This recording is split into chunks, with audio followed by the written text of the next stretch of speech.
Hey everyone, welcome to the Parts Girl podcast. I'm very excited to be interviewing Scott today. Welcome, Scott. Hi, good to see you. Yeah, good to see you. I feel like we've known each other for a long time and we haven't really done any videos, so we know what each other looks like now. Yeah, it's too much by phone these days and no personal interaction. Yeah. So Scott, why don't you tell everyone just where you work and what your role is? Okay. I work for the Mike Maroone Auto Group. I'm the parts manager of the Mike Maroone Chevrolet North store and also the Mike Maroone Volkswagen Store in Colorado Springs. And I I mentor a couple guys at a couple of our other stores, the Mike Maroone Cadillac and Boulder, Colorado, and also the Mike Maroone Chevy GMC in Longmont, Colorado. Wow, that's very cool. So you're basically kind of like the interim parts director over a lot of it, right? Kind of. Yeah, I like to refer to it as I help out. I've been doing this a long time, and I'm trying to help the people who haven't been doing it a long time not have to reinvent the wheel. And it's like, no, I can help you with this. And it's working really good. It's not something I've done much of before, but I'm enjoying working with the other guys, and I learn from them, they learn from me, and have a really good relationship doing this. Yeah, I kind of want to talk more about that because I feel like when I talk to other dealerships, they go through that where they'll have a longtime parts manager that is within the group and then newer ones. And, the longtime parts manager tends to struggle kind of relaying their knowledge or what they know. So how do you help? How do you train or how do you, what's your process? Well, I guess number one is making sure they're comfortable. So I tell them that I'm not your manager and I'm not taking your job. I'm not anything but a resource for you. Right. And I said, call me, text me, email, whatever. I said, if I don't get back right away, I will get back. And, once you can help somebody with, what do you do in this situation? Okay, run into that before. Let's try this. And then, oh, that worked. Okay, well then how about this? And what can I do? Inventory is one of the things I like the most. Is best part of my job is what do we stock? What do we send back? What do we, how much do we need? What do we have to do to be prepared for the technicians so they have what they need when they need it? Mm-hmm. And so that's a way that I can help people is okay, here's how you get to where you need to be on this. And also, plug for you, PartsEdge has helped me a lot with doing a CSO return, let's say, because we're General Motors, so we can do returns that have a charge to us, but can remove inventory out that's not selling. And we have so little return reserve these days to send parts back that we have to have other ways to get rid of it. And this is one of the ways, the CSO return. Yeah. So the other two guys they're not new in the business or anything. It's just so often you get thrown in, hey, today you're the parts manager and, figure it out. You'll only learn by getting thrown in and learning on the way. Well, we don't have to do that here with the Maroone organization. They're very good about, here's somebody that is happy to help you. And Scott, can you help these guys for a little bit? Absolutely. We Mike said, we're working well together. Yeah, I love that. And I love that, with you guys, whenever there's a new store or parts manager, it's kind of no questions, they roll PartsEdge out too to help because, it's kind of that security blanket of, you can throw someone in kind of. Yeah. Okay. So you mentioned your favorite part about your role is the inventory. And I think that is probably most parts managers' job. I don't think I've found any parts manager that doesn't really like that. What are some other things that you can suggest with just in that realm of things? What do you feel like you do really great with your inventory control that might be able to help other managers out there? Well, I mean, one thing recently, the UAW strike.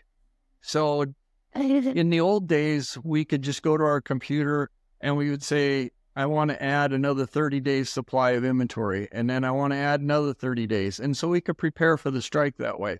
You can't do that with General Motors anymore. And so what we had to do was you have to follow what their parameters are. and do it the way they want to have your inventory protected so that if it doesn't sell, they'll ask for it back, and this is all protected inventory. Mm-hmm. But if you just go through and say, give me, I need injectors, I need lifters, I need this, and just order a bunch of them, you own them. They're yours. And so that's one of the ways that, I helped them was, okay, here's the steps to do this. Okay, now we've got our inventory. We're good. Strike's over. Okay, now let's back it back down. Okay, let's take it down quickly so that we don't keep running these large numbers that we needed, to prepare for the strike.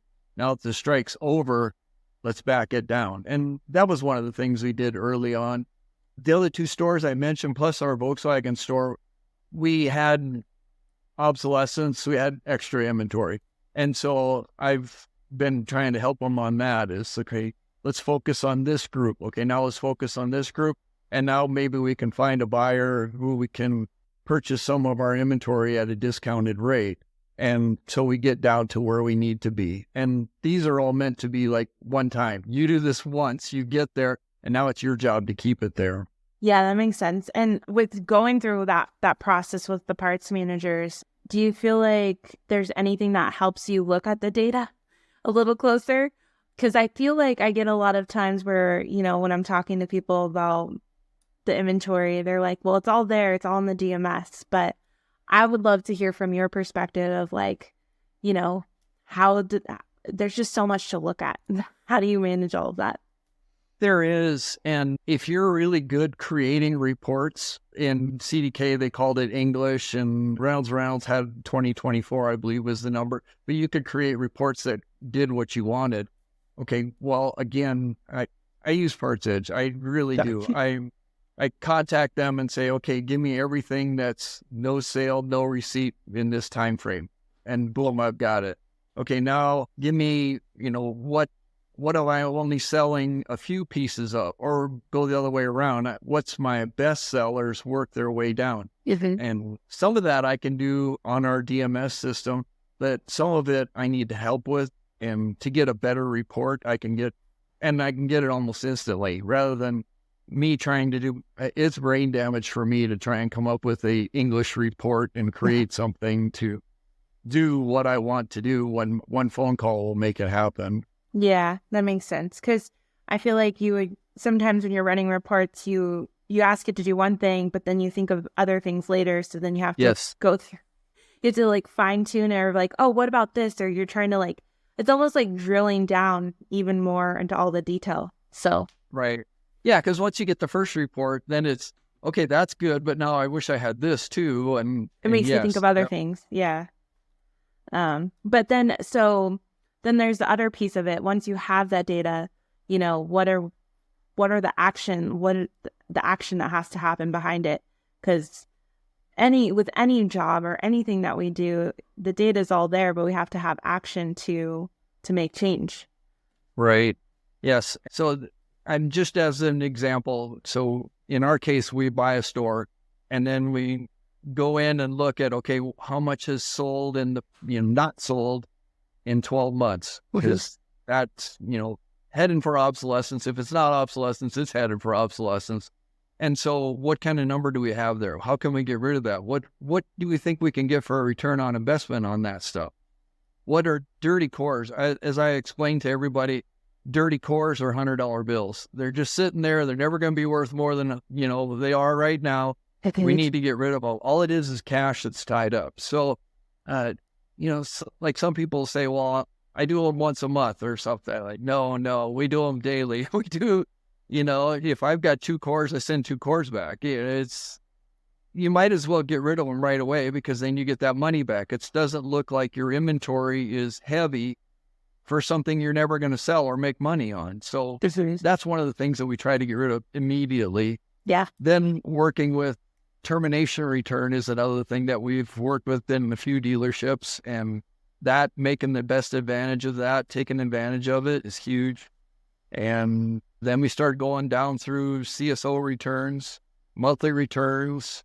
And then after that, like I said, it's who can we sell to that'll give us 50 cents on the dollar, 25 cents on the dollar, or, when do we just have to write it off and get rid of it? Yeah. So it sounds like you have a process. You're going through all those steps of returns, daily, looking at all the different returns that you can do.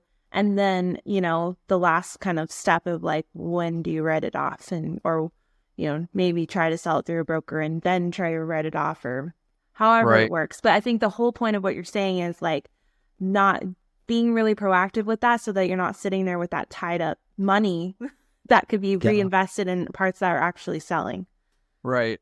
And I'm you called it proactive. I call it ambitious. I like that. You get it done fast. I'm all about speed and how fast can we do it? And when can we report, okay, this is gone, that's gone. Now we've brought the inventory down to this number with our goal to be, it's going to come down another $100,000, stuff like that. So yeah. I'd say that's efficient. That's very efficient. Yeah. Yeah. And fast. Yeah. But that's what you have to do as a parts manager. And I think that's why so many love it, because you're looking at numbers and you're moving things and there's just so much to do. It's being in parts is structured, it's not the same thing every day, but you just have certain things that are going to be the same every day. You have to order parts, you have to get rid of parts, you have to do cores, you have to do claims, all that stuff. Yes. But it's also, I don't know. It's like I said, it's structure is what I like to refer to it as. And in our area here, we want to, make money, take care of guests, and then keep the place clean. That's three things that, can always be done here. So Absolutely. We didn't even get to or talk about, how you got to where you are now. So have you always been in parts, or did that, tell us your journey in 2 minutes if you can. Okay. I'm from North Dakota originally. And when we're in high school and deciding what we're going to do, my best friend says, I want to be in parts. Well, that sounds like a good thing, let's be in parts. And so he and I went to a college a tech college in Wahpeton, North Dakota. And it's a 1-year class, graduated. We each got a job. And probably, I would say that was in 1979. Wait, there's a college for parts for a year? Yeah, it was a trade school, technical, what it was called. So they did auto mechanics, auto body, parts, but they did parts. Wow. Yeah. Well, we had a parts college, yes. And so anyway, after graduation, you get a job. And after a couple of years, I think I was 22 when I got my first parts manager job. I was told I would be groomed to be the parts manager. Well, it was pretty much, here you go.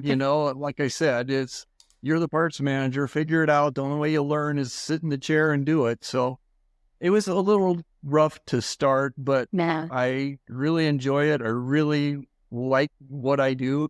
And then I moved to Colorado Springs about 30 years ago and been with the Mike Maroone organization now for about 6 years and love this. That a great dealer, great operation. I'm really happy here to finish my career. I've only got a couple years left. We're debating on how long that 2 years is going to be, but that's what I'd say. They say you never retire, really. Okay, so once you get to those 2 years or 5, if whatever years you're going to retire in, what would you say is something you're going to do? Honestly, I don't know. I had thought of, my wife is 5 years younger than me and loves her job. So, what am I going to do? I'll let you know when I retire. I tell everybody I'm going to take 2 months off and then I'll figure it out what I'm going to do. But that's good.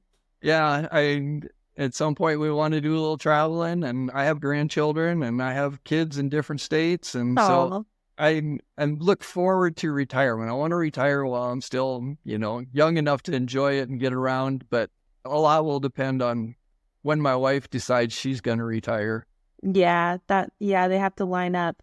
That's, what was I going to say about that? I think that's really cool to just retire with kind of no plans and just kind of see where you're going to be led. I think that's really awesome. Well, you deserve it. That's a lot of years in the business and working. Yeah. It's 45 years now I've been out of work one day in that time period. Our dealership merged with another and they fired every one of us on Friday. And then one day I got hired by the other store, but that's the only day I've been out of work. Oh, So wow. it's been a long time. So I'm kind of thinking I'm due for a break. Yeah. Have you you've taken vacations, right? I hope. Oh, yeah, Okay. definitely. And enjoy them immensely. Yeah. It's always hard coming back sometimes.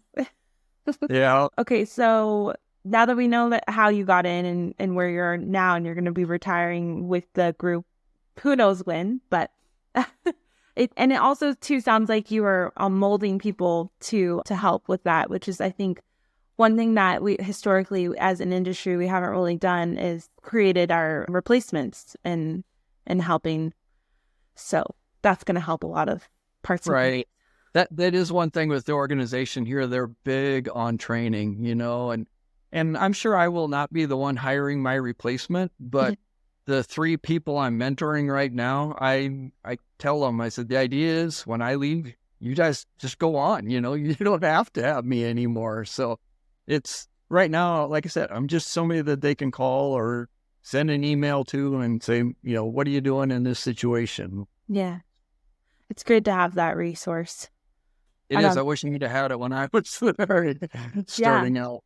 I have to ask, and we could, use this at a different place, but I was on a call with a potential client, and it was a fixed ops director, and he just moved one of his really good parts managers as parts director, but he's still going to be managing that one location, but now overseeing like 4 or 5 other locations. And so we're going through what PartsEdge does. And he's like, really direct because we have a good relationship. We've known each other for a long time. He's like, it sounds like why would I need PartsEdge if I have this parts director now? And I was like, okay, well then maybe I'm not doing a good job for saying what we're gonna do. But I guess I gotta ask you in that perspective, because essentially you're kind of the parts director. I'm just gonna throw it out there of the group. Yeah. And you're managing a couple locations and you're overseeing others. I guess my question is, what is PartsEdge doing for you in a sense of because why would you need PartsEdge if you're doing the overseeing, I guess? So, when I came on here, they'd been in business or the Maroone organization had owned this store for about a year when I came on. And I didn't know anything about PartsEdge, but our Honda store did. And he is the one who got us started and said, try this out, see what you think. And I'm an information guy and I love information. And so, keep pouring it on me and I love it. Keep going. And so then when we get the Boulder store, first thing I said was, can we get PartsEdge for them? Because they're really going to need it. We've got all this inventory that, we need to know what we need, what we don't need, etc. And how is the best way to find out which things we should get rid of first and work our way down. And then about a year later, it was the Longmont store, and then same thing. It's like, okay, can we have PartsEdge there too? Because it really, really helps me. And when I say that, I'll talk to Austin at the Boulder store and say, Austin, I think call PartsEdge and tell them you want a report that does this, this, and this. The idea, again, is you're doing it. I'm not doing it for you. You're doing it, learning it, know why we're doing it, etc. And to me, that's more how he'll learn. It's not that I'm passing off my job to somebody else. Like I said, I'm hired to help them, not do the job for them. And so in the end, they'll be able to do it without my help. Yeah. But it's just putting the different parts in a lot of different sources. Well, why do you have so many sources? Well, because of pricing or ordering, or maybe I want to watch these parts and don't order them yet, but I might want to do it later. So there's, okay, let's take this group of parts and put it in this stocking group. That means that those have zero cost on hand, and those are the ones that we're going to sell at cost less 50. And so, I try not to ramble, but there's a lot of things that it does help me with. As your term, parts director, I can say, I need this information to do my job better, not I know how to do this, so I don't need them. Yeah. No, that's the perfect way to put it. Because it's not that you don't know, it's just having that information so that you can do it quicker, better. And also, too, I like how you're mentoring your, was it Austin? on what to ask for. Because I think that's part of the problem is a lot of times the newer parts managers know what they don't know and they don't know how to ask. So you're being that resource and helpful person of like, hey, this is what you need to ask them for, and then use them to know what you're being shown. Or Right. So my son is also an assistant parts manager at a different dealership. Oh. And so I kind of get to help him a little bit right now. He's not in the position yet to take over, but will be. And I tell everybody, you just don't know what you don't know. You know, I'm not going to fault you for not knowing what you don't know. I mean, pretty much everybody, like I said, gets thrown in. It's like, okay, now what do I do? And they're trying to stumble through and get the job done. Whereas, you know, if you got somebody there that can help you with it, it's just so much more enjoyable. So much, yeah. And you don't feel like you're by yourself either. It's like, you know, now I don't know what to do. I'm lost. I'm no good at this job. No, it's not the case at all. So, and another thing that they do in this organization I really like is they send them to school. And NADA has very good training. NCM has very good training. And I'm a firm believer in that. Back a long time ago, GM had Parts College, and myself and a bunch of other guys went through that. They have Parts College? That's cool. Yeah, it's good. Yeah, no, the NADA Academy and the NCM, that's all great things, because it's the more you train, the more you, even if you already know some of the stuff, it's just good to go so that you're constantly like, just know. It's a refresher. Or I feel that I'm feeling that as I took some time off with the baby and being in sales. I'm like, man, I feel super rusty, and it's because I haven't been as efficient with like my constant training or my constant, you know, because someone's like, well, what's your elevator pitch? I'm like, I know it, but I don't right now. I'm getting up to speed again, even though I feel like I didn't take time off. Yeah. One of those things. If you could talk about, you know, you're familiar with 20 groups, right? Oh, yes. Yeah.